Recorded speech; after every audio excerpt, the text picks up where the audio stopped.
So let's have a little chat. This is your host, The Occult View. I know I've been away for a minute.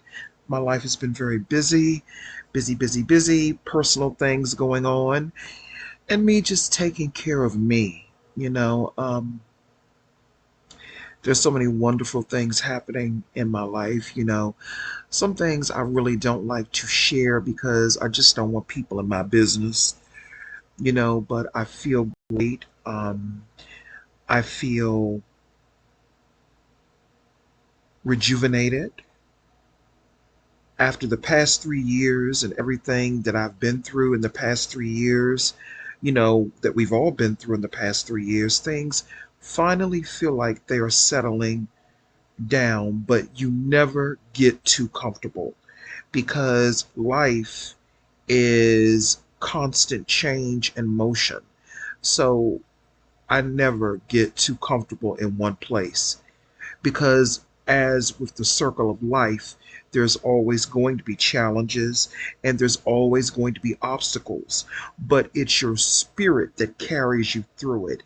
It's your Christ consciousness that carries you through it. And there's even an old saying that when a person asks God, well, God, when I was going through all of these battles, I only saw one set of footprints in the sand, and you weren't there. And God responded, that's because I carried you through that.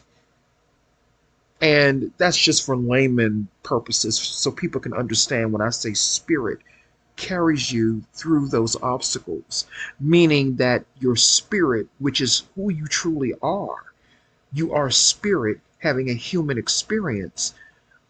That which you truly are carries you through a lot of those obstacles, even if we don't recognize it. But I just wanted to say that I'm feeling great. I feel rejuvenated. I feel vindicated. And the blessings of the universe have poured down on me in so many different ways. The blessings of what you all call God have poured down on me, and that's because of what I have manifested for self. And if I can manifest for self, so can you. It's just a teachable moment. And that's all I wanted to say on that. But it's a whole lot of things that I want to talk about in this video. This video is going to be extremely long. Um, I hope it won't be, but it probably will be. So let me just get started. We're going to talk about a lot of things. Now, this may be a little too vintage for people who watch me that are younger, but those who are Generation X and older, you'll know what I'm referring to. I found myself going back to the 1980s, maybe even a little bit further back too, but I'll get into that a little later. But I found myself going back to the 1980s, the late 1980s. And for me, growing up in the late 1980s was fun, but it was also traumatic for me as well. And I remember how much I loved the Freddy Kruger movies and the Hellraiser movies. I was such a big fan of Hellraiser, Pinhead, whatever you want to call him. I was a fan of those horror genres of the 1980s because I'm an 80s kid. I was born in 79. So I found myself going back to the 1980s and rewatching old Hellraiser movies, specifically Hellraiser 1, which was called Hellraiser, then Hellraiser 2, which was Hellbound, Hellraiser 2, and Hellraiser 3, Hell on Earth. And the reason that I was pulled to look back at those movies, as much as I loved those movies, even the Freddy Krueger movies, because what people don't understand is that Hellraiser and Nightmare on Elm Street actually intertwine. They actually intertwine with each other in so many different ways. But people don't see it. There's an undertone and an underlying connection between Freddy Krueger and Pinhead. Okay?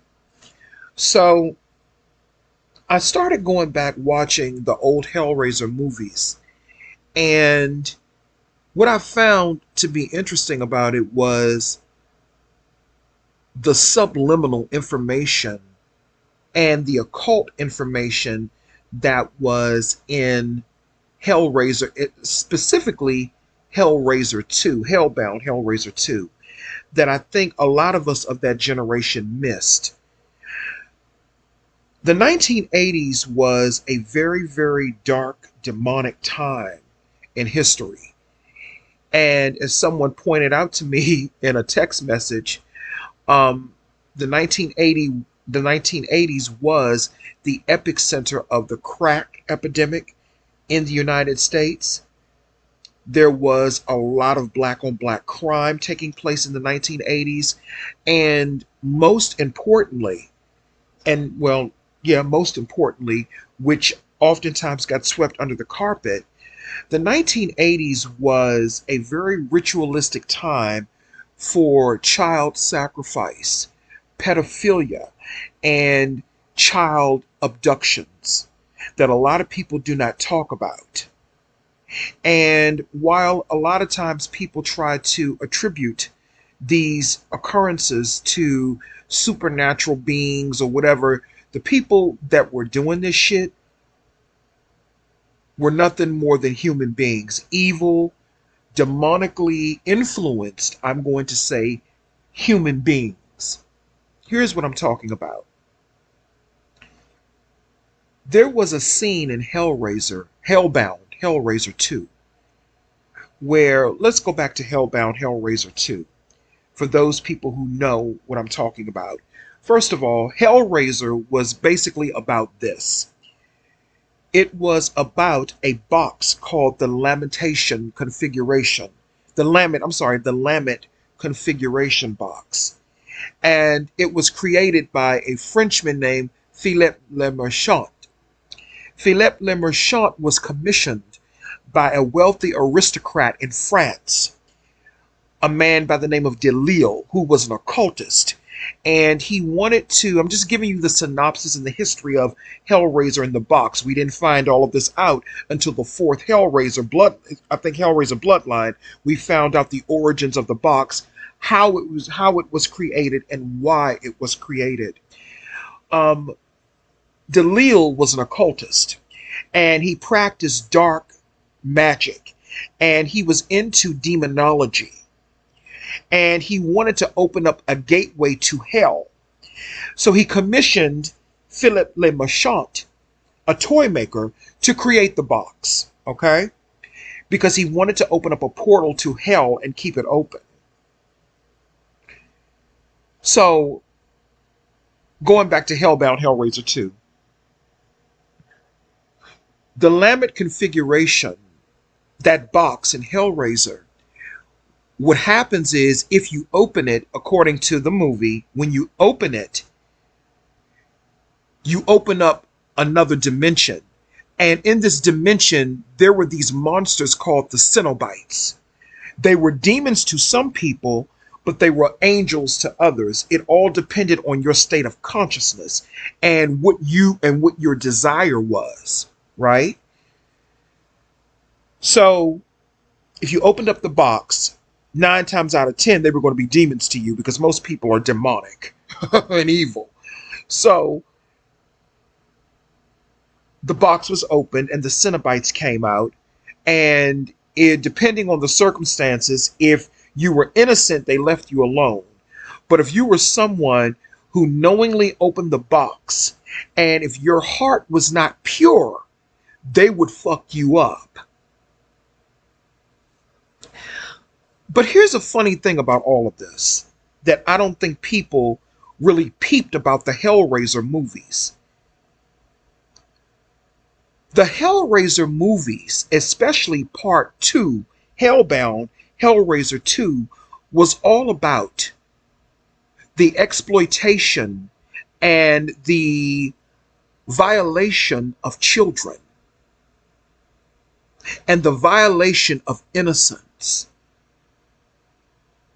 If people did not peep that, because in Hellbound Hellraiser 2, the characters from part 1, well, Kirsty, she ended up in the Channard Institute after she had witnessed the multiple murders, of her entire family. We had her Uncle Frank, who opened up the Lamet configuration box and the Cenobites fucked his ass up, who was the lover of her stepmother, Julia, Julia was my favorite character, actually. Julia was Kirsty's stepmother, okay? She was played by the great Claire Higgins. And Julia, she was a determined woman to get whatever she wanted. And she went from being the wicked stepmother to the queen of hell, basically. Okay? So, Kirsty ended up in the Channard Institute after she witnessed the multiple murders of her family members, which were committed by her Uncle Frank and her stepmother, Julia. Julia and Frank murdered Kirsty's father, Julia's husband, Larry. They murdered him, took his skin, and gave it to Frank so Frank could pass as him. Now, they came from some money. And I'm sure that there are people out there who've actually read the book, because I believe Clive Barker, he wrote a book, a Hellraiser book as well. And the book is much different than the movie, but I've only seen the movie. But the point that I'm making is this. I'm looking at the occultism and the subliminal messages that are in the Hellraiser world and how it ties to, how it connects, not a ties, but how it connects to real life, how it connects to occultism in the real world. So in Hellraiser 2, Dr. Channard at the Channard Institute, he was studying puberty in children and a link between puberty in children and the fourth dimension and some type of vortex energy, where he was trying to open up different vortexes and different spiritual vortexes using the links between children and the stage of puberty. This is what he was doing in the movie.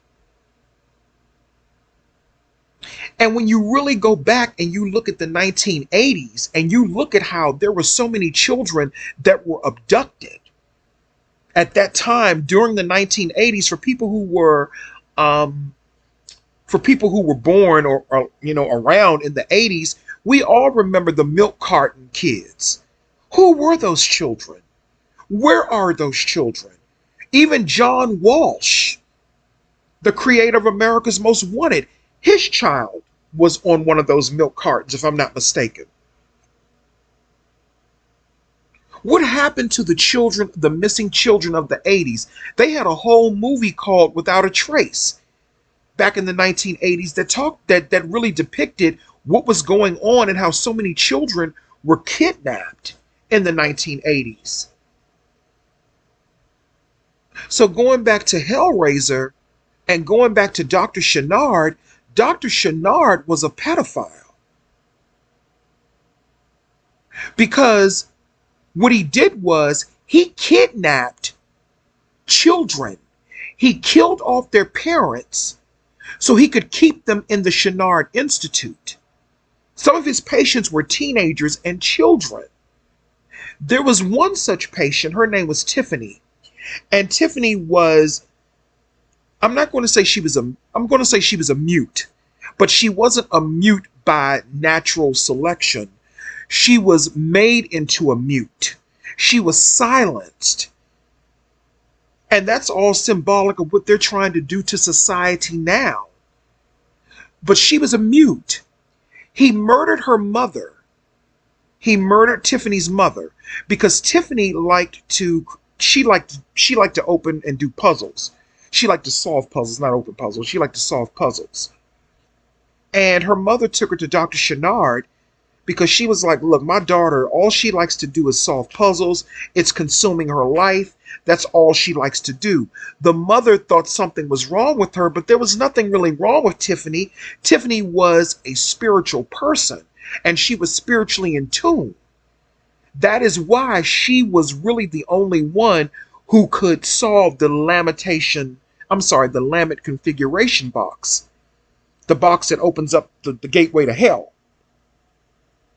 She was really the only one that could open up that box. And remember in Hellbound, Hellraiser 2, when Dr. Chenard and Julia, after he resurrected Julia from that bloody mattress that she died on in part 1, Dr. Chenard, he enlisted Julia's help because Julia was the queen of hell now. She knew what to do to open up that box. So they got Tiffany to open up that box. They used Tiffany as a sacrifice. Tiffany was a ritual sacrifice. Dr. Chenard killed Tiffany's mother, and then he did some type of medical procedure on her that caused her to stop talking. He silenced her. And he might have even taken away some of her memories. Okay? Because he wanted to use her because she was in that stage of puberty, and they mainly use girls for this. It doesn't matter what the race is. They mainly go after girls. That is why there are always so many little girls missing. They go after boys too, but you have to be of a certain element and energy for them to really go after boys. Okay? So they used Tiffany as a ritual sacrifice to open up the Lamet configuration, to open up the gates of hell. And when the Cenobites came, they saw Tiffany, and Pinhead was like, "Nah, we're not going to kill her." And the other Cenobites was like, "What?" He was like, "It's not hands that call us; it is desire." And I said, "Bitch!" I said, "Bitch!" Listen to that again. It is not hands that call us. It is desire. And what he was saying was this. We weren't called by the flesh. We were called by the spirit, not the spirit, but we were called by the deity of desire. We were called by the deity of desire. Now, in Hellbound Hellraiser 2, we found out that there was a deity that resided over the realm of hell. And that deity was called Leviathan. Now, in mythology, Leviathan is the Lord of the Deep. And in some ancient Christian mythologies, Leviathan is the god that the God of the Bible had to fight and defeat in order to create the world as we know it now. But in Hellraiser, Leviathan is this big, massive puzzle box that resides in this hellish realm. And it's the god of flesh, hunger, and desire. Flesh, hunger, and desire. So it's carnality. It's pure carnality. So when I really sat back and started to think about it, I said, well, flesh represents the devil. Hunger represents the flesh. And desire represents the heart.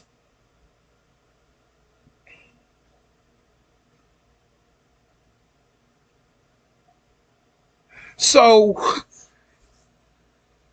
when I really look at this,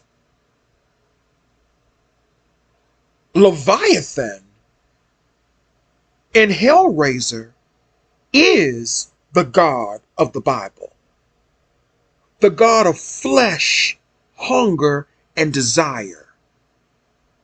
And when you really examine the biblical stories and the characteristics of God, I'm not talking about Christ, I'm talking about God in the Bible, and I don't give a fuck who gets offended. When you really examine the energies, they are similar. See, Leviathan allowed Julia to come back only to bring Dr. Chenard into the realm of hell to turn him into a Cenobite. And then after Leviathan was done with Julia, Julia lost her skin and her beauty again, and she went back to the mattress.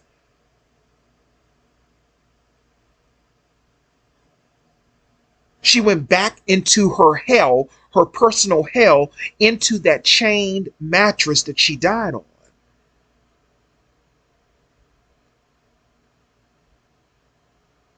So Dr. Chenard had been a servant of Leviathan for a long time. And people have not been peeping that Leviathan is the same person as the God in the Bible. It's the same fucking person. That's that same evil fucking deity that people worship till this day.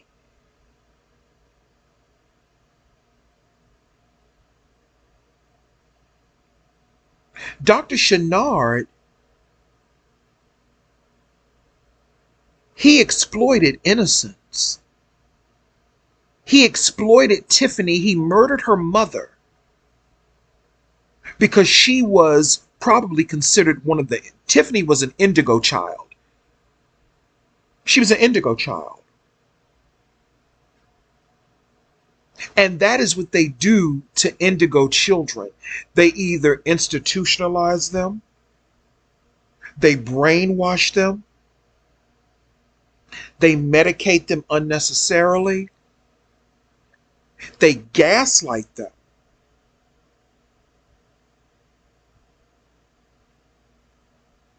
And that was everything that was happening in Hellraiser. So when I look over the Hellraiser movie, we're looking at carnality, pedophilia, the abuse of children, the abuse of power. We're looking at soul sucking because Julia was a soul sucker. We're looking at people who are people getting into other people's skin. You're thinking that it's one person, but it's really not. And this is everything that they're telling us that's happening now, 30 some years later. All of these conspiracy theories on YouTube about this person is a clone, that person is a clone. They're doing ritual sacrifice involving children and pedophilia. 30 some years later, when I go back and look at Hellraiser, Hellraiser was telling us right there what was going on. Demonology. Opening up, using and abusing the energy of children. See, all pedophilia is not sexual. Pedophilia to me, and I've said this before, is the exploitation of children in any way. There is no, in any way, exploiting children, exploiting their innocence, using their energy to open up different portals. When you look at the television show Stranger Things, it's the same thing. Truthfully, Stranger Things kind of reminds me of Hellraiser in some ways. And when you look at all of the different elements of Stranger Things, and you look at the different monsters and the world of the upside down, it looks like, I think they call it the upside down or the downside up or whatever they call it in Stranger Things. And remember, the synopsis and according to the storyline, Stranger Things takes place in the 1980s as well. There was a lot of shit going on in the 1980s that we were not privy to. There was a lot of weird shit going on in the 1980s that we were not privy to. Let me say that again.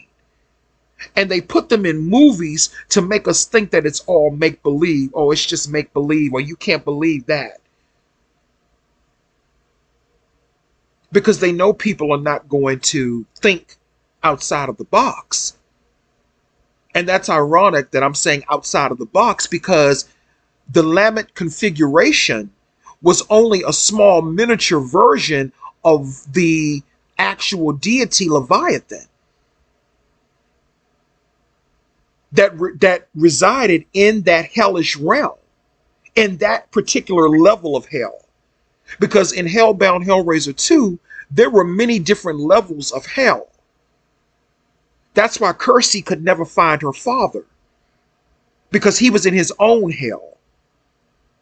And they never explained why. And then later on down the road, from what I understand in the comic books, Kirsty became a Cenobite. But what I find interesting is that, and what people have not peeped and paid, they have not really examined, let me say it that way. What they've not examined is that the Cenobites, all of them, were human at some point. All of them were human at some point. Pinhead was human. Channard was human. Dr. Channard, he was human at some point. Before Julia put him in that chamber of Leviathan and turned him into a Cenobite. And then he went and reversed and killed all of the other Cenobites. And they even reversed back to their human state. And the Cenobite, the teeth chattering one, the one that chattered their teeth, when Channard killed him, when he turned back to his human self, he was a child. So that goes to show you, that was giving you a not a message, but it was showing you and telling you right there how Hellraiser was showing you the exploitation of children. How children were being exploited in the 1980s. I'm a product of that. My energy was exploited too.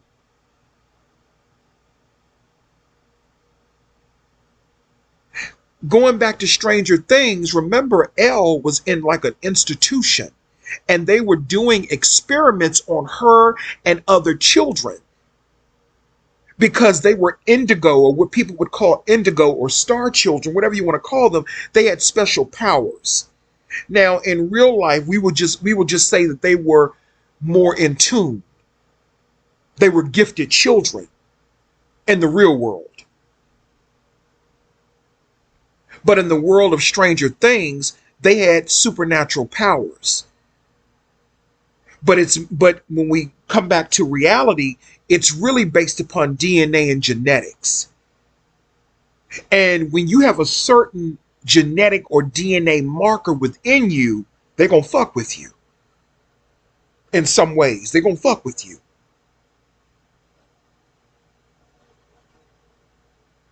In some way, shape, or form. Because they did the exact same thing to me. See, we don't know, or some of us lack the knowledge of who we really are. See, I don't lack that knowledge anymore. That's why I can speak on it.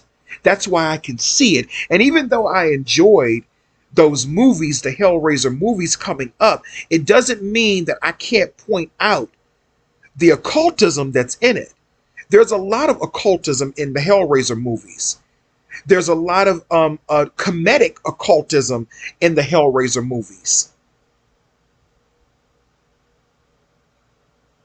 Some of those, as a matter of fact, not only does the Leviathan deity in the Hellraiser movie, not only does it connect to that god of the Bible, it also connects to Set, the ancient Kemetic god of chaos.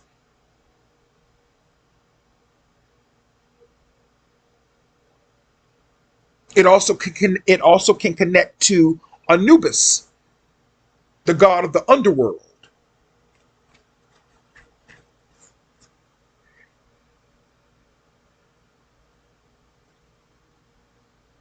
But it really tripped me out when the Cenobites, when I really looked at it, I said they were all human.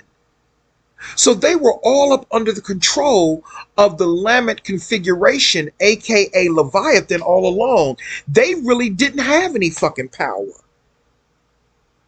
They got caught up in that energy because of their weaknesses.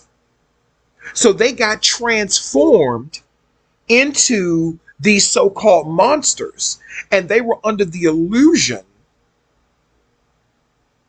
that they were in charge. But in actuality, they were just puppets like everyone else. We thought the Cenobites were in charge, but they weren't. They were nothing more than slaves of Leviathan. And that just goes to show you how there's always something else behind something else. It's the same thing with Freddy Krueger and the Nightmare on Elm Street movies. Freddy Krueger was a pedophile.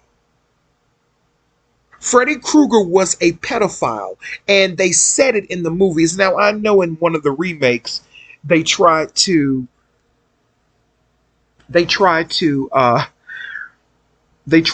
make it seem like he was not really a pedophile, that he was set up or wrongly accused, whatever. But I'm going by the original movies, not those disgusting remakes. I'm going by the original movie. Freddy Krueger got his power from dream demons. See, here we go again with demons or some type of demonic energy that was influencing him, that gave him the ability to evade death in the dream world and gave him the ability and powers that he had. Because what he did was he played on the fears of the children. And he murdered them and he sacrificed them. And he did it out of revenge. We found out later on, because they took his child. They tried to redeem him in some ways. And they said that the reason that Freddy Krueger or Fred Krueger was what he was because of the fact that his child was taken away from him. But nevertheless, it doesn't take away the fact that he was a pedophile. And this was going along with the theme of the culture and the underculture. See, we have the culture that we see, and then we have the underculture. And the underculture is built on pedophilia and child exploitation. He was killing teenagers left, right, and sideways. Before they murdered him, not teenagers, he was killing little children. He was killing little children.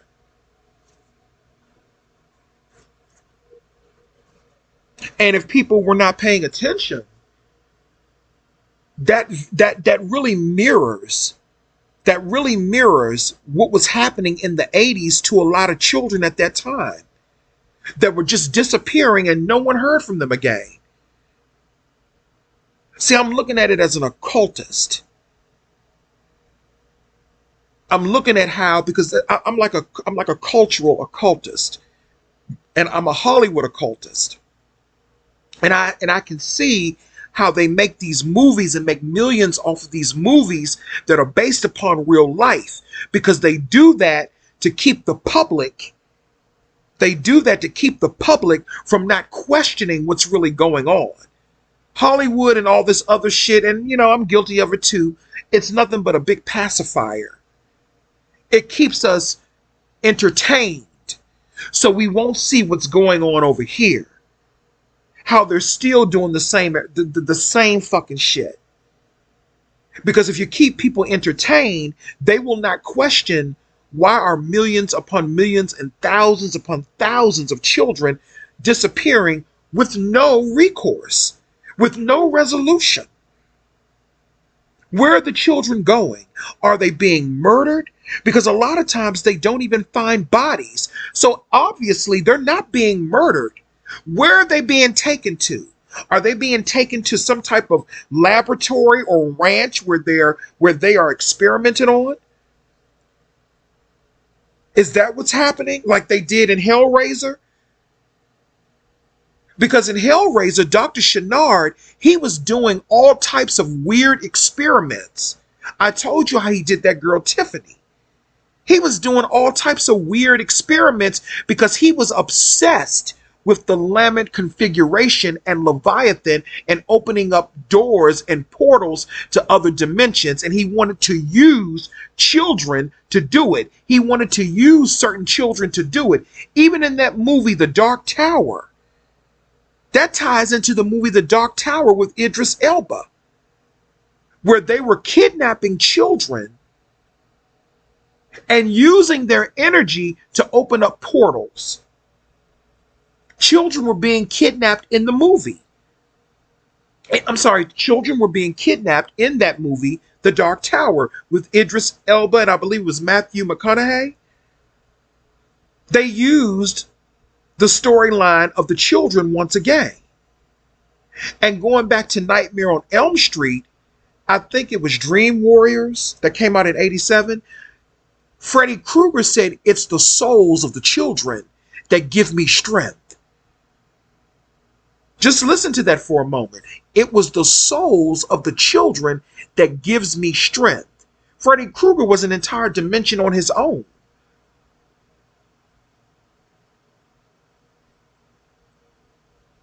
He had a whole dimension of his own. He said it. It was the souls of the children that gave him strength. Because there's something about innocence. There's something about innocence. That is why there's a big thing about men, having sex with virgins or the sacrifice of virgin energy or sacrificing virgins. There's something with that because people that are in high levels of the occult, they understand by sacrificing virgins that can tap into certain frequencies and deities to open up certain portals of certain dimensions. Again, going back to Stranger Things. Going back to Stranger Things.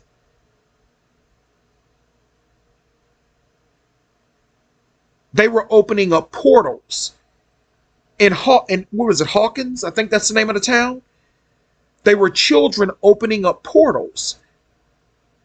And there were children being used to open up portals. Remember, Papa was using Elle.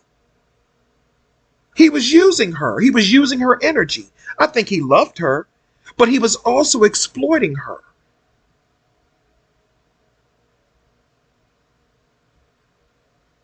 So I just wanted to say that when it comes to some of these movies of the '80s and shit like that, and how it really puts things in a spiritual perspective for me. And it makes sense on everything that's happening now. See, that shit then has laid the groundwork for what's happening now. I was listening to someone talk about something that happened here in DC in the early 1970s. And I want to touch on this briefly. They were talking about how, and I didn't know anything about this.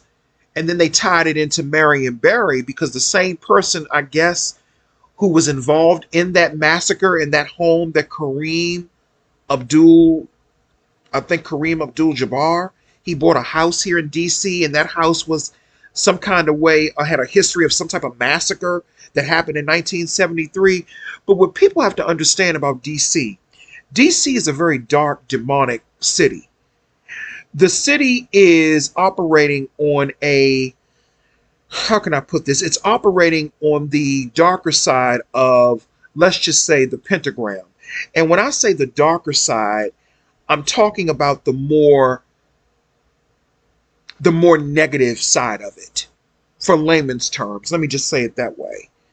And what people have to understand about DC is Demon City. DC stands for Demon City. There's a lot of demonic activity in DC.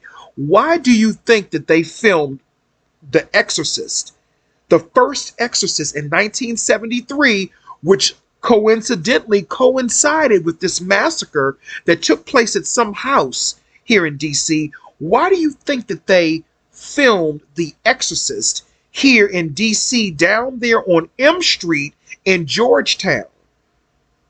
Why do people think that they filmed The Exorcist here? Because DC has a lot of dark demonic activity here. So does Baltimore. But DC does too. So just food for thought. They filmed The Exorcist in this town. And they filmed it here because, from what I understand, the real story of The Exorcist happened in the DC area. Somewhere out in it was a boy. And I think it happened in Mount Rainier, Maryland, which is not that far from me. So there's a lot of demonic activity in this area, and they used that to make that movie. They used it to make that movie, The Exorcist. So just food for thought. What else did I want to talk about?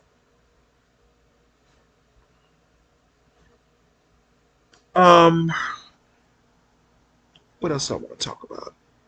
Can they stop with this motherfucking COVID variant shit? Every time you turn around, oh, it's another variant coming out. Stop with that. Can you just stop with that? Anyway, what else? There was something else I wanted to bring up. So the Surgeon General is saying that we have a loneliness epidemic in America. No shit, Sherlock. No motherfucking shit, Sherlock. This culture breeds loneliness. This culture breeds loneliness. Now, all of a sudden, what's happening is, let me tell you what's really happening. The real reason that they're saying that this culture has a loneliness epidemic is because now they're beginning to realize, see, this is the problem with them. They always say this stuff, but they're not telling you the real reasons why they're saying it. The real reasons why they're saying that we have a loneliness epidemic now is because now they're seeing how they have misguided the white youth and the youth in general. They've misguided all these misguided, psychotic white men who were going around murdering people, all of these psychotic men in general. I'm not just going to beat up on the white men, but all these psychotic men in general who are going around murdering people, murdering children. Here we go with the sacrifice of children again.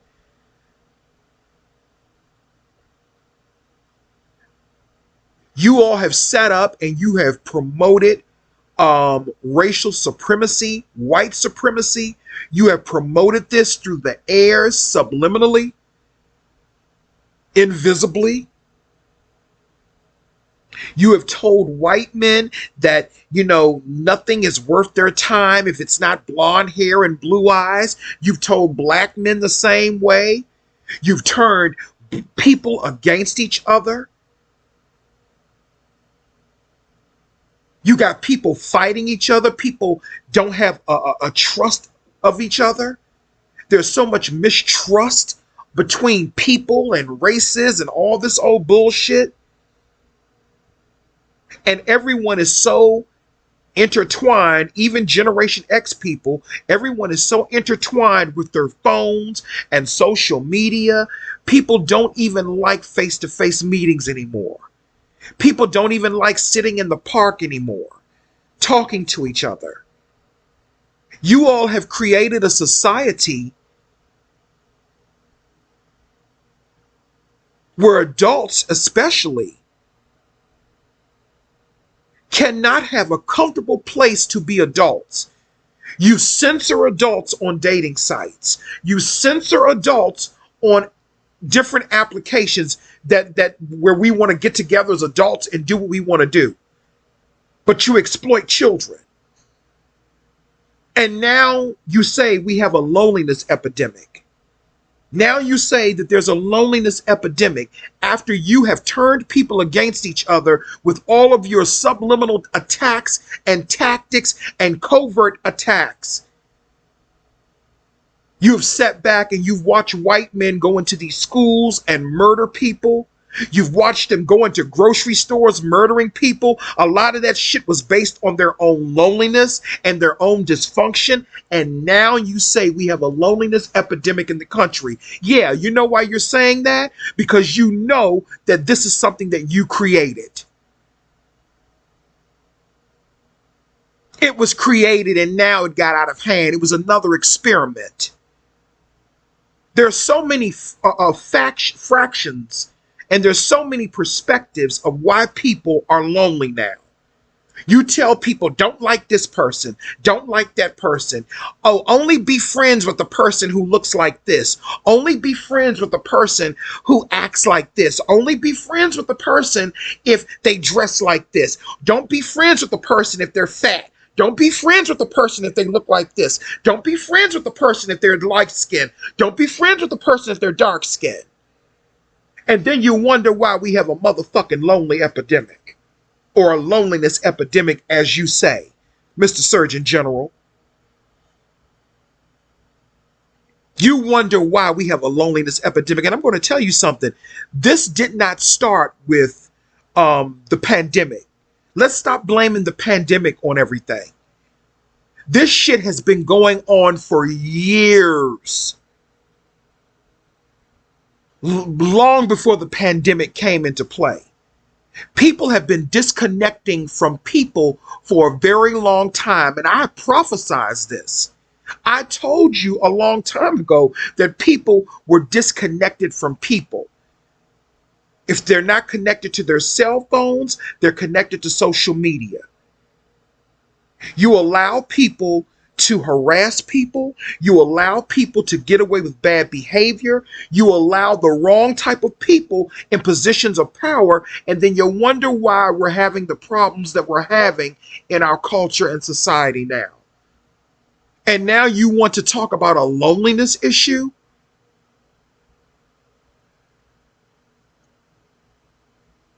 You've turned families against families. You've turned black people against black people. Black people have such a mistrust of each other. It's disgusting. It's almost unbearable. There's so many reasons why we have a loneliness epidemic in this country.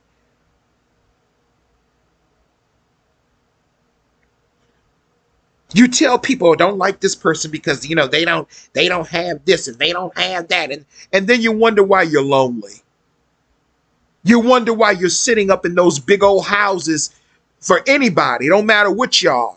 You're wondering why you're sitting up in those big old houses alone and by yourselves and just with your dog or your cat. You wonder why. Because you've drank the Kool-Aid.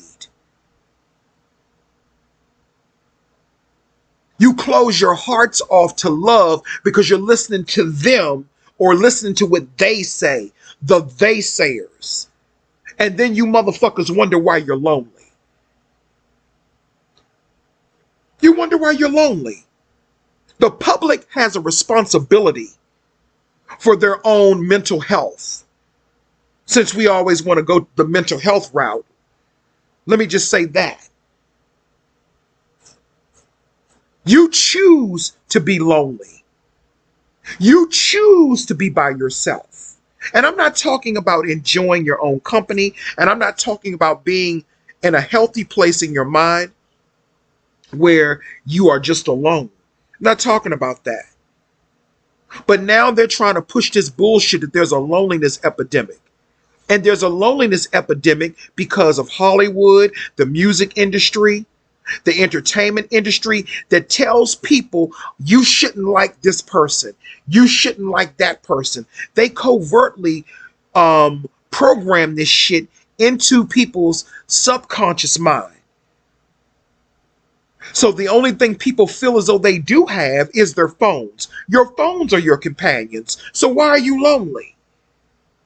See, we can blame them, but we have to take a certain amount of accountability for this shit too. What if we allowed them to program inside of us? What if we went along with? What if we went along with? What if we allowed to grow and manifest inside of us that is manifested as now a loneliness epidemic? What have we allowed? Because I have to tell you, as a person sitting on the top of the mountain, watching the sheep, y'all motherfuckers are crazy. You believe and listen to whatever anybody tells you to do. If they tell you to wear red shoes, you'll wear them. And now they're saying that people that wear red shoes, from what I'm hearing from different people, this ain't something I came up with, but from what I'm hearing is anybody wearing red shoes in that industry, that represents them being murderers and sacrifice. I'm sorry, they're murderers and they sacrifice children and they're pedophiles. But you got a bunch of motherfucking people that will go right out and copy what they're doing. And then you wonder why everything in your life doesn't go the way that you want it to go. You wonder why you're depressed and lonely. You know, I was talking to somebody the other day about this. And I was saying that back in the 90s, there was no whole bunch of depression and anxiety and panic attacks.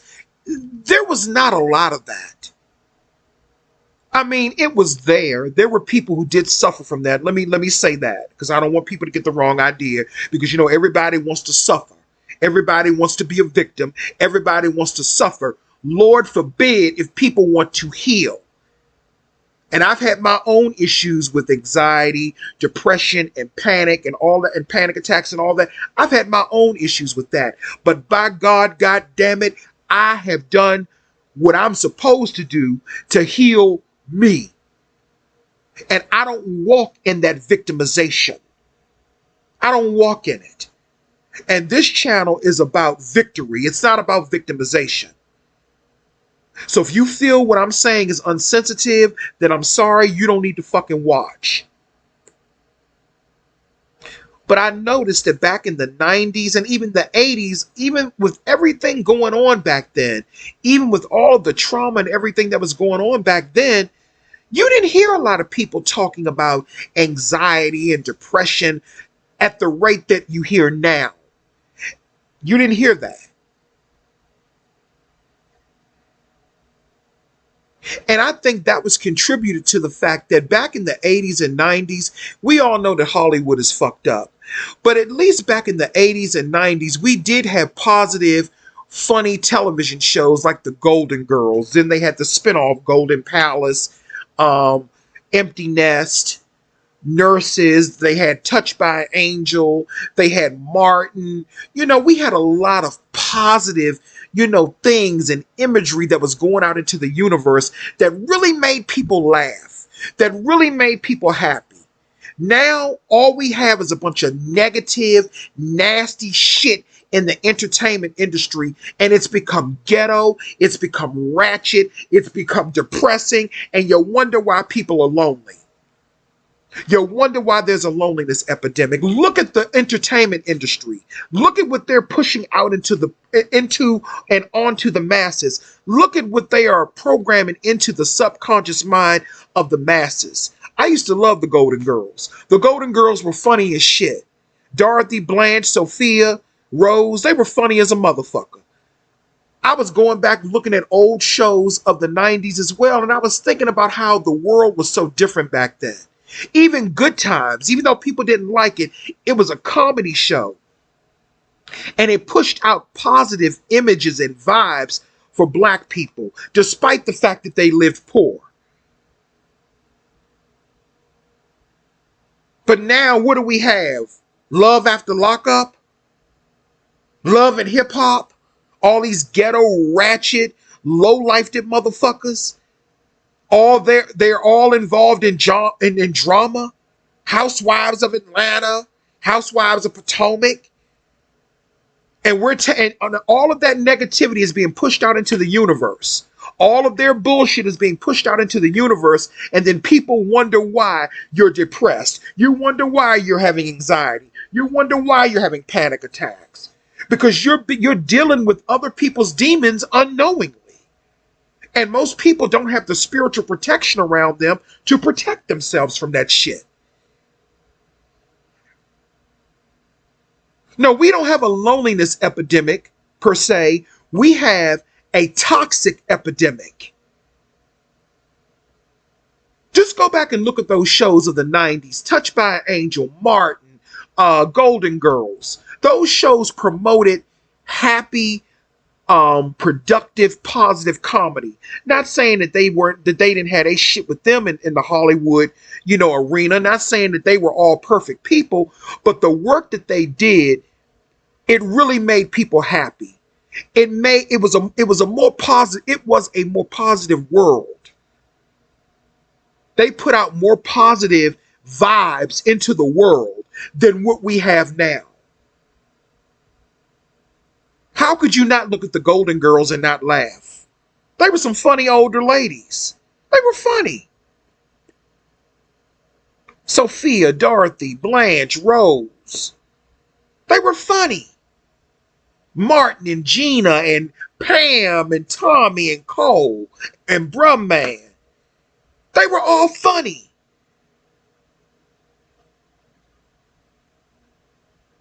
All of this shit ties together.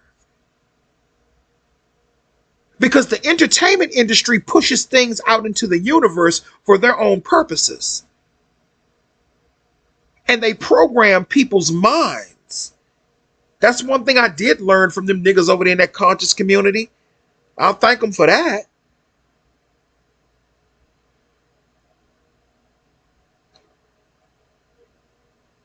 So I don't think it's just a loneliness epidemic. I think it's a toxic epidemic as well. Because everything that we're being programmed with, we're being programmed with so much shit. Anyway, that's all I have to say. Go take your vitamin B12s. I know this was a long one, but I just wanted to talk about that, Anyway, signing off. This is the Occult View.